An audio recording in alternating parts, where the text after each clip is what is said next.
आजो आजो आजो शिवांश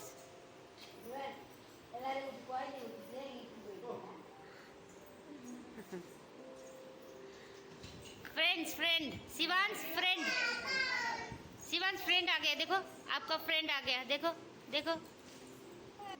हेलो एभ्रिवान, आज चाहिँ नवरात्रिको लास्ट डे। अन्त मैले चाहिँ बिहानै उठेर माता रानीलाई प्रसादको भोग चढाएर अनि मैले यहाँनिर गिफ्टहरू किनेको थिएँ नानीहरूको लागि है। पहिला चाहिँ माको चरणमा राखेर ब्लेसिङ मागेर चाहिँ मैले चाहिँ अनि गर्नु थालेँ कन्या पूजा है। यहाँनिर देख्न सक्नुहुन्छ हजुरहरू। अन्त मेरो चाहिँ यो फर्स्ट कन्या पूजा हो, मैले लाइफमा फर्स्ट टाइम गरेको। त्यही भएर चाहिँ मैले जानी नजानी गरेको छु, सुनेको भरमा यतिकै मैले गर्दैछु होइन।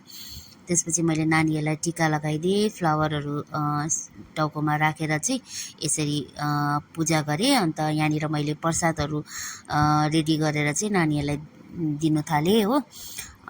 त्यहाँबाट चाहिँ नानीहरूलाई मैले प्रसाद खाइसकेपछि चाहिँ नानीहरूको लागि गिफ्टहरू बाँडिदिएँ मैले यसरी हो।